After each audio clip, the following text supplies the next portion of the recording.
Joining us on our Book TV set now, though, is Emory professor Carol Anderson. Here's her book.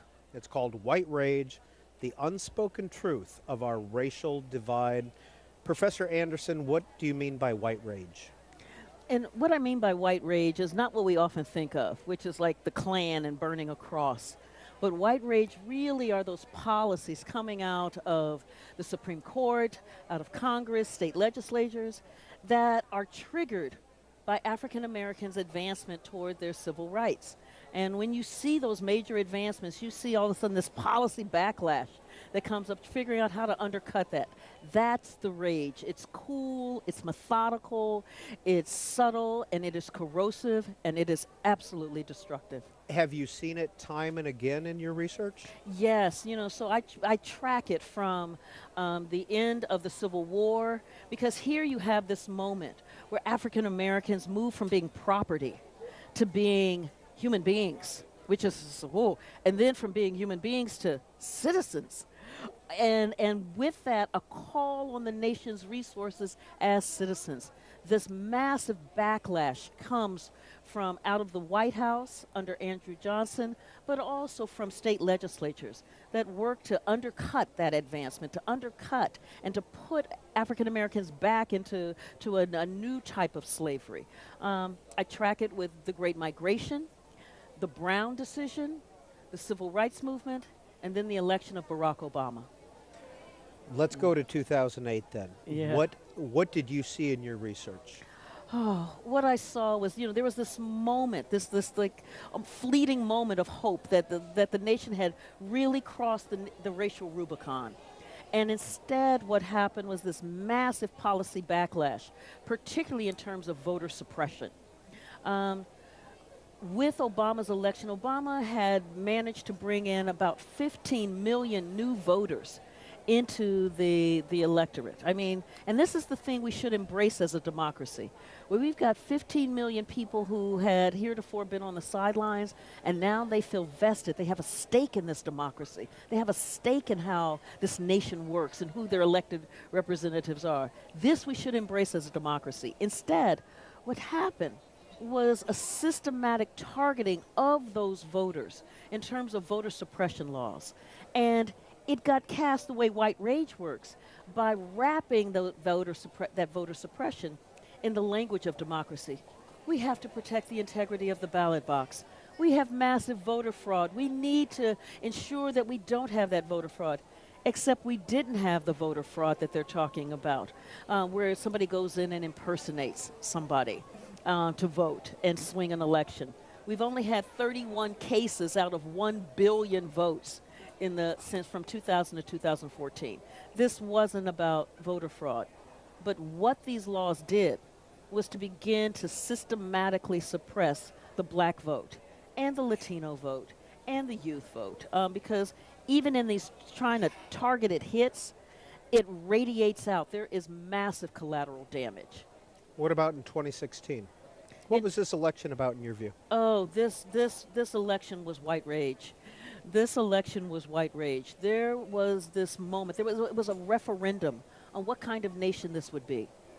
Would this be a nation that embraced the diversity in this nation? Would it embrace African Americans and Latinx people and Asian Americans and Muslims and LGBTQs? Would it? Or would it be a nation that said, what we really want in terms of making America great again would be to go back to the good old days? And if you ask, really point, what are those good old days? They're days when blacks couldn't vote. They're days when women couldn't vote. And so you get this driving urge for policies that can take us back to be very exclusive, so that you have access, white access, to the resources of the United States. This is a white rage election.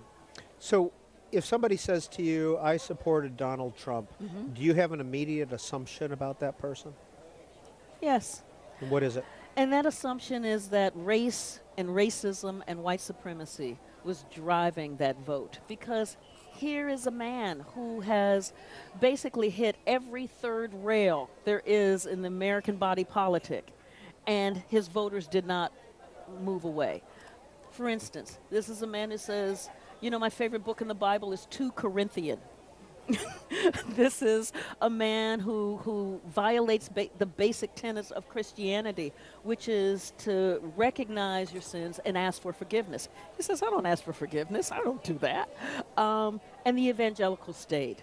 We talk about this is election about economic anxiety, except his voters have, you know, the average is they make over $70,000 a year.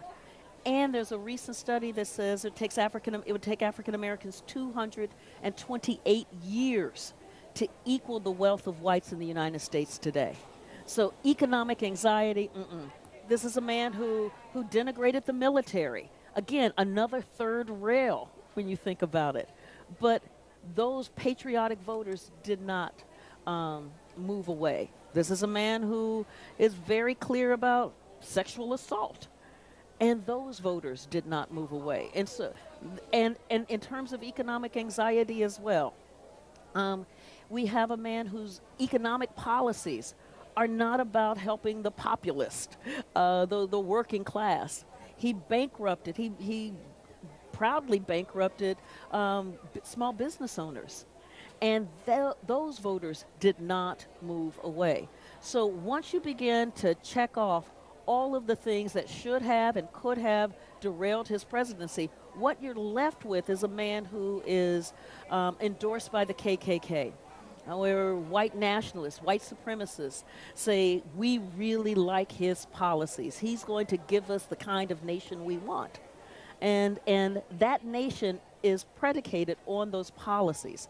And what I mean by that is that often we think of it in terms of the violence that happens. That's how we think of rage, as violence. But those policies sanction the violence.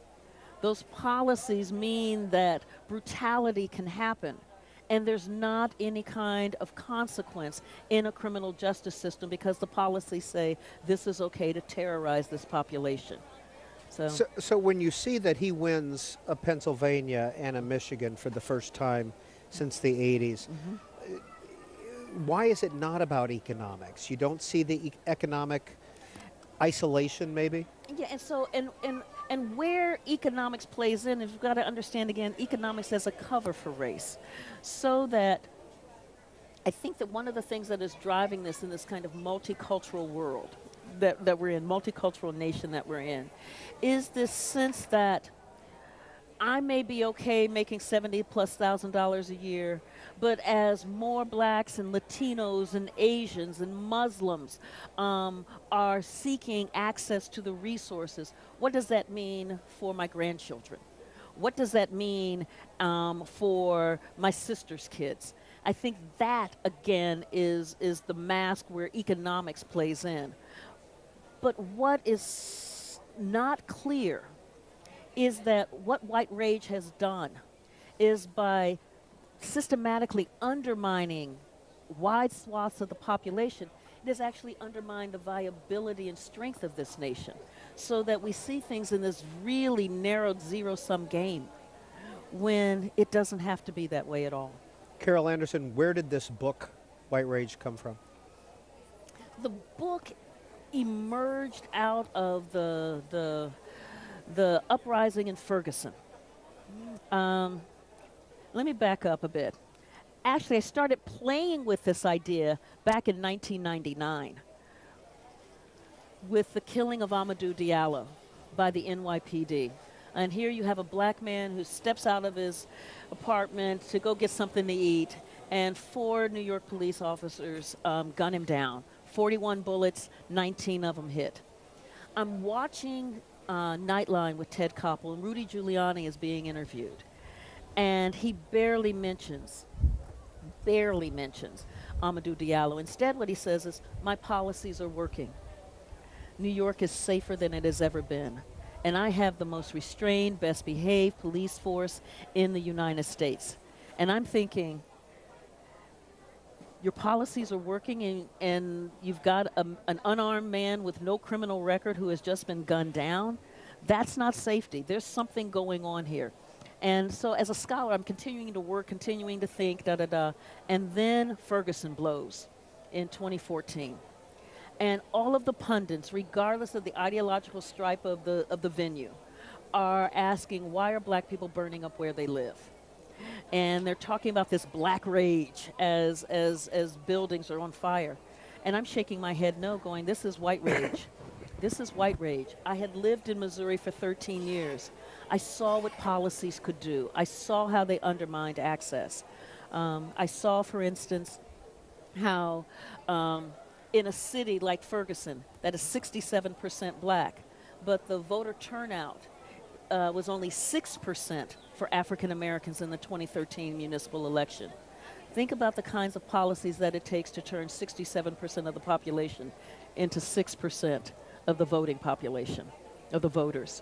I saw a school district that had been on probation for 15 years, that we were willing to send children through a school system that was basically not accredited, an entire generation. And I saw a police force that looked at that population not as people, citizens there to protect and serve, but as revenue generators. How much can we extract from them?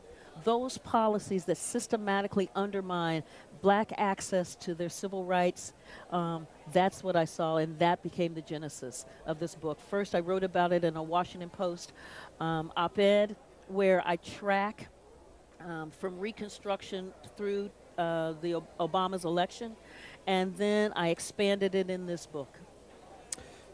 What's your day job? I am a professor of African American Studies and History at Emory University, and I teach civil rights and human rights and U.S. Cold War foreign policy. How long have you been doing that? Oh, I have been teaching since 1996, so wow, 2 decades. Where'd you grow up? I grew up in Columbus, Ohio. And I saw those policies there too. Yeah. So it's not just the South necessarily? Oh, no. In your view? No.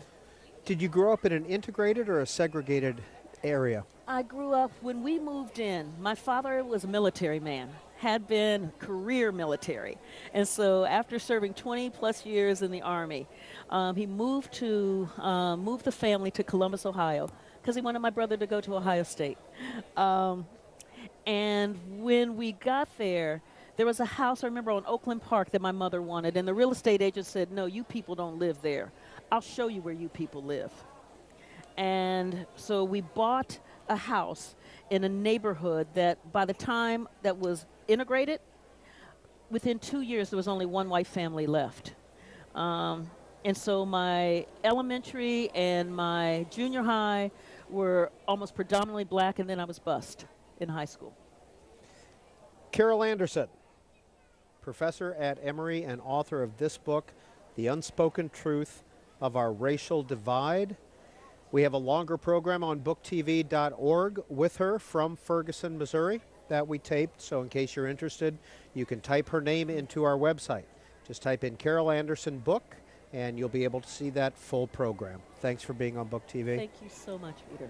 And our coverage from Miami now continues, and we want to introduce you to a novelist, but he is also the winner of this year's